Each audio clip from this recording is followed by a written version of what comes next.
Finally সব কিছু formalities পূরণ করার পর আমার বন্ধু গাড়িটা নিয়ে বেরোচ্ছে। জাস্ট দেখতেই পাচ্ছ তোমরা, জাস্ট একদম একে একদম ফাটাফাটি মানিয়েছে গাড়িটাতে, আর গাড়ির ইউনিক কালার একদম দারুণ লাগছে।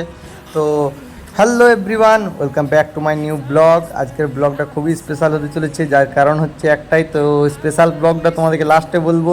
তো আজকে ফার্স্ট কথা, আমার বন্ধু আজকে ভিডিওটা বানাচ্ছে, ফার্স্ট টাইম শ্যুট করছে। তো আমার এটার যার কারণে আমার খুবই ভালো লাগলো, ও নিজের থেকে আজকে বলছে। তো আমরা এখন আপাতত জামুরিয়া শোরুমের কাছে চলে এসেছি, যেটা আরজে মোটর নামে পরিচিত ইয়ামা শোরুম।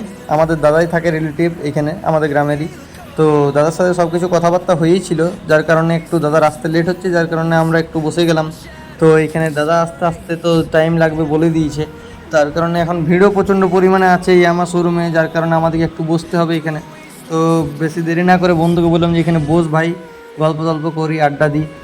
তারপরে দাদা আসুক, তারপরে দাদার সাথে কথা বলে সব কিছু ডিসিশন নেব, কী নেব না নেব সব তোমাদেরকে জানাচ্ছি। ভিডিওটার সঙ্গে থেকেও শেষ তক্ষ। তো এইখানে বসে থাকার সঙ্গে সঙ্গে আমাদের গল্প শুরু হয়ে গেল যে কী গাড়ি নেওয়া যায়, কী না, কী রকম সিস্টেম, কী না, সব কিছুই দেখবো, কথাবার্তা বলবো। যেহেতু আমরা ডাউন পেমেন্টে গাড়ি নিচ্ছি, তো যেটা খুশি সেটা নিতে পারি। তো আমার বন্ধুর পছন্দ ইয়ামা MT-15, জাস্ট বাও লুকিং বার করেছে 2.0টা। তো যেই কারণে আমাদের একটু আউট অফ স্টক ছিল। তো আমরা এখানে বেশি দেরি না করে একটু বাইরে ঘুরতে বেরিয়ে গেলাম, অনেকক্ষণ ধরেই দাদা আসছে না। তো দেখাদেখি করার পর ঘোরাফেরা করছি, ঘোরাফেরা করে পর একটু জামুরিয়ার রোডের দিকে চলে এলাম, জামুরিয়ার ভিতর দিক করে। আমরা তো আকলপুরে ছিলাম, তো আকলপুরে ইয়ামা শোরুমটা ছিল। তো এখানে আমরা হাঁটতে হাঁটতে চলে যাচ্ছি গল্প করতে করতে। দুপুর 2টো বাজছে, তো সব দোকানই প্রায় বন্ধ মোটামুটি হয়ে এসছে। জামুরিয়া তো দোকান বন্ধ থাকে, এমন নয় যে বন্ধ থাকে না। তো এখানে আমরা হাঁটতে হাঁটতে একটু ঘোরাফেরাও করে নিলাম, আড্ডা সাড্ডাও হয়ে গেল, টাইমটাও কেটে গেল খুব তাড়াতাড়ি। তো আজকে যখন দেখা করবো ভেবেছিলাম যে গাড়িটা জাস্ট দেখবো, তারপরে কোনো একদিন হয়তো নেব। তো আমার বন্ধু বলছে যে না, নেবো তো আজকেই নেবো। তো এখানে দেখতে পাচ্ছি আরেকটা লোকও চলে এলো, এখানে এও গাড়ি নেবে কিনা জানি না, কথা বলতে এসছে। তা আমাদের ভাই তো গাড়ি নেওয়ারই আছে যখন, তো বেশি দেরি না করে দাদা তো চলে এসছে। তো আমাদের লাস্ট তো ফাইনালি অনেকক্ষণ পর ডাক এলো যে হ্যাঁ তোমরাও আসতে পারো, আমাদের লাইনটা শেষ। যার কারণে আমাদের এখানে এখন আপাতত ডাক দিয়েছে। তো এইখানে অনেক কিছু রকমের ফর্মালিটিস আছে যেগুলো পূরণ করতে হবে, কী কথা বলতে হবে না বলতে হবে সেটা তো কোনো আইডিয়া নেই। তো দেখা যাক কী হয়। তো আপাতত সব কিছুই মোটামুটি কমপ্লিট করার পর শেষ পর্যায়ে এসছে, যেটা চালান বুক। তো এখানে আমার বন্ধু একটা সিগনেচার করে নিজেকে হিরো ভেবে নিয়েছে।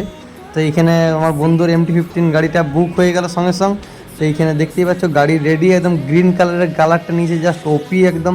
তো এখানে পুরোপুরি একদম মোটামুটি ফিটিংস যেটা একদম শোরুম থেকে করে দেয় সেটাও হয়ে গেছে। আর আপাতত পুচুপুচি করে একদম জাস্ট গাড়িটা বেরিয়ে গেল। তো সব কিছু ফাইনালি কমপ্লিট করার পর, ফর্মালিটিস কমপ্লিট করার পর আমার বন্ধু গাড়িটা নিয়ে জাস্ট বেরোলো। দেখতেই পাচ্ছ এখানে গাড়ির লুকটার সাথে আমার বন্ধুর ফেসটা দারুণ ম্যাচ করেছে, একদম দারুণ কম্বিনেশন। তো সব কিছু কমপ্লিট করার পর রাস্তায় বেরিয়ে পড়লাম আমরা পেট্রোল ভরানোর জন্য। পেট্রোল ভরিয়ে পর দেখা যাক কত লিটারের ট্যাঙ্কি, সেটাও একটা তোমার দেখতে পাবো যে কত লিটার ট্যাঙ্কিতে কত টাকার পেট্রোলটা ভরতে হয়। ফুল ট্যাঙ্কি করাবে যেহেতু, আন্দাজ হয়ে যাবে যে এত টাকার তেল ভরলে এত টাকার ফুল ট্যাঙ্কি হয়ে যাবে। তো এইখানে ফুল ট্যাঙ্কি কমপ্লিট করার পর আমরা দেখতেই পাচ্ছি যে গাড়িটা একদম পুরো জাস্ট ওয়াও ওয়াও লাগছে, ঝুলছে। তো এইটার ফিলিংসটা বেস্ট ফিলিংস। তো আজকের মতো ভিডিওটা এখানে রাখছি গাইস।